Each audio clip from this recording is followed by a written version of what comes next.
सब पूरे ज़िले में 2582 भवनों में 3254 बूथ हैं। सीपीएमएफ की टीम्स अभी ऑलरेडी आ रखी थी प्री पोल ड्यूटीज़ के लिए, वो ऑलरेडी चालू है, जिसमें area domination, flag march, NBW warrant, कुर्की जब्ती की कार्रवाई की जा रही है। देखिए, नक्सल बूथों की अभी तक जो आकलन किया गया 730 बूथों को चिन्हित किया गया, 730। गया में जो नक्सल प्रभावित क्षेत्र है वहाँ पे सीआरपीएफ की टीम्स कंपनीज उपलब्ध हैं, तो वैसे भी उन लोग के द्वारा एरिया डोमिनेशन और नक्सल के रेड्स की जाती हैं। अभी चुनाव को प्रभावित करने के लिए मसल पावर, मनी पावर या गलत सूचनाओं का आदान प्रदान या मॉडल कोड को वायलेशन करने वाले के विरुद्ध कठोर से कठोर कार्रवाई करने के लिए निर्वाचन आयोग का निर्देश प्राप्त है। नमस्कार, मेरा नाम प्रकाश है। आप टुडे बिहार न्यूज देख रहे हैं। देखिए, लोकसभा चुनाव के तारीखों की अनाउंसमेंट चुनाव आयोग ने कर दी है। आदर्श आचार संहिता लागू है और ऐसे में बिहार की गया की बात करेंगे, जहां पर पहले चरण में यानी 19 अप्रैल को वोटिंग होनी है। जिला प्रशासन ने भी तैयारी पूरी कर ली है, संयुक्त रूप से ब्रीफिंग की है गया के डीएम और एसएसपी ने, और एक खुलकर बता दिया है कि कैसे इस बार निष्पक्ष रूप से चुनाव कराने को लेकर गया जिला प्रशासन तैयार है। गया के डीएम डॉक्टर त्यागराजन एसएम क्या कह रहे हैं, जरा वो सुनिए। देखिए, आज से लोकसभा आम चुनाव का घोषणा कर दी गई है, जिसमें गया पार्लियामेंट्री कॉन्स्टिट्यूंसी का चुनाव के तिथि निर्धारण किया गया है, 19 अप्रैल को होना है। और औरंगाबाद में पढ़ने वाले, औरंगाबाद पार्लियामेंट्री कॉन्स्टिट्यूंसी में पढ़ने वाले 3 असेंबली कॉन्स्टिट्यूंसी का भी उसी तिथि में होना है। और लास्ट फेज में जहानाबाद में पढ़ने वाला अत्री विधानसभा के लिए चुनाव होना है। इन सभी चुनावों की तैयारियाँ पूरी है और हम लोग कोषांग गठन करके तैयारी लगातार कर रहे हैं। कर्मी, वाहन, हर प्रकार की तैयारियां की जा रही है।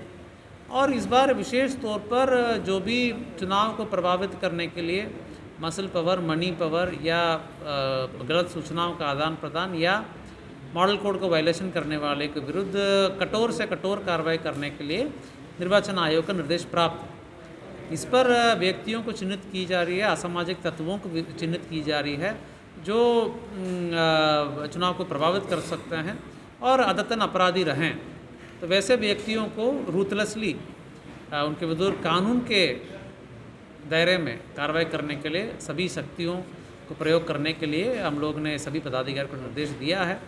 आयोग का भी सख्त निर्देश है कि किसी भी सूरत में कोई भी हिंसा या कोई भी घटना करने वाले को बिल्कुल कार्रवाई बिल्कुल सख्ती से करना। गया में टोटल मतदाता की संख्या कितना है? गया पार्लियामेंट्री काउंसिल में कुल मतदाताओं की संख्या 18,13,183 है अभी तक, और 10 दिन समय है, हो सकता है कुछ और बढ़े। औरंगाबाद की 3 विधानसभा में 9,23,052 है।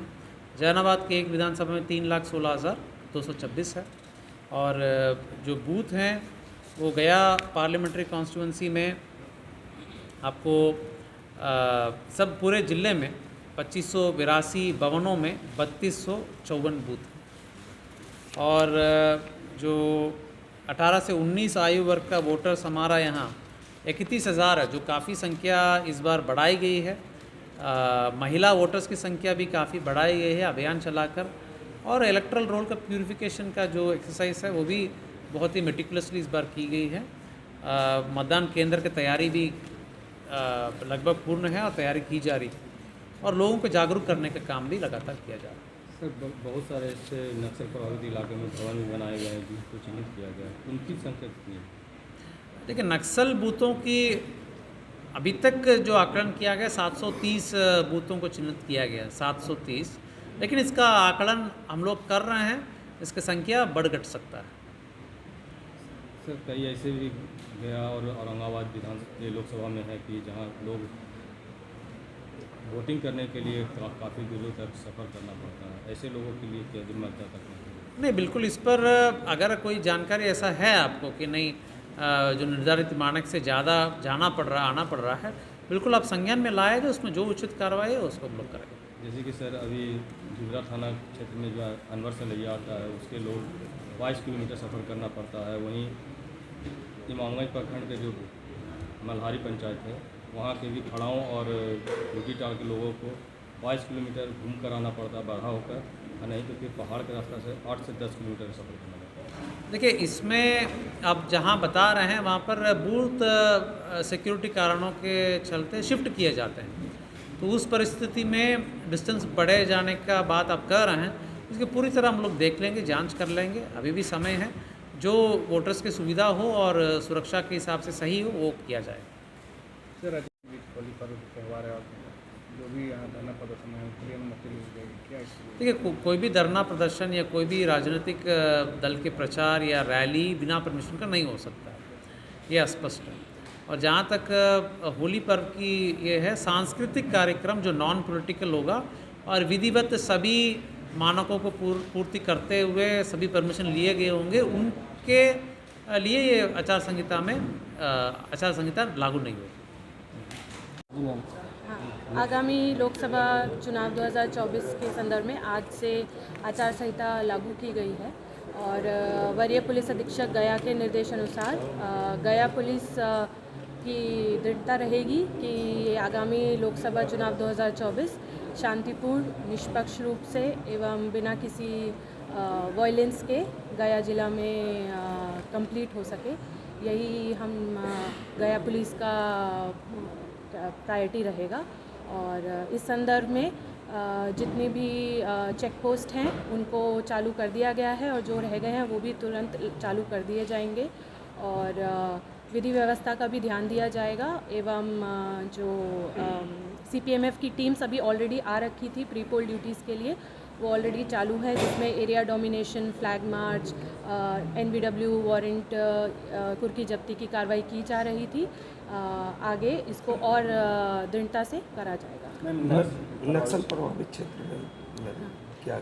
नक्सल प्रभावित क्षेत्र में भी हम लोग एक्स्ट्रा प्रिकॉशन देंगे और वहाँ पे ऑलरेडी जो प्री पोल ड्यूटीज़ में डी माइनिंग का एक वो होता है पॉइंट, वो जो ऑलरेडी हमारे पास 9 CPMF की टीम्स आई हुई हैं उनके द्वारा नक्सल क्षेत्र में ऑलरेडी डी माइनिंग का काम किया जा रहा है। मैम, अक्सर देखा जाता है विधानसभा हो या लोकसभा हो, नक्सल क्षेत्र में कहीं न कहीं नक्सलियों के द्वारा एक मंशा बनाई जाती है कि मतदान को बाधित किया जाए, उसे लेकर गया पुलिस कितनी तरह से? बिल्कुल, हम लोग बिल्कुल उसको हमारे संज्ञान में है और पूरी कोशिश की जाएगी कि हम लोग उसके लिए एरिया डोमिनेशन, जैसे मैंने आपको बताया ऑलरेडी ही गया में जो नक्सल प्रभावित क्षेत्र है वहाँ पे CRPF की टीम्स कंपनीज उपलब्ध हैं, तो वैसे भी उन लोग के द्वारा एरिया डोमिनेशन और नक्सल की रेड्स की जाती हैं और इलेक्शन के दौरान, लोकसभा इलेक्शन जो 2024 अभी होना है उस टाइम पे और ज़्यादा एरिया डोमिनेशन और रेड्स और डी माइनिंग के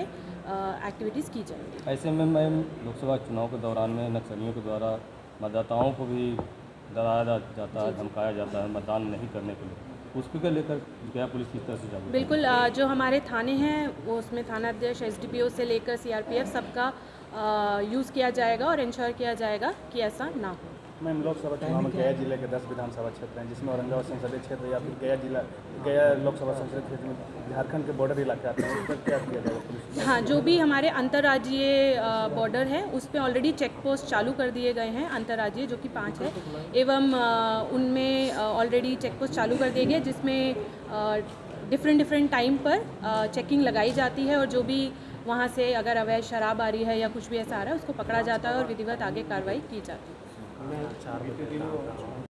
तो गया के जिलाधिकारी व मुख्य निर्वाचन पदाधिकारी डॉक्टर त्यागराजन एसएम को आप सुन रहे थे। गया में पहले चरण में वोटिंग है और इसको लेकर तैयारियां पूरी तरीके से पूरी कर ली है जिला प्रशासन ने। साफ तौर पर कहा है कि सुरक्षा के लिहाज से भी पूरी तरीके से एक बड़ी रणनीति है चुनाव सफलतापूर्वक कराने की। सुरक्षा का पुख्ता इंतजाम चुनाव को लेकर किया गया है। खासतौर पर नक्सल प्रभावित इलाकों में हेलीकॉप्टर की व्यवस्था की गई है। फिलहाल आप टुडे बिहार न्यूज के साथ बने रहें। गया से आशीष गुप्ता की रिपोर्ट आप देख रहे थे। धन्यवाद।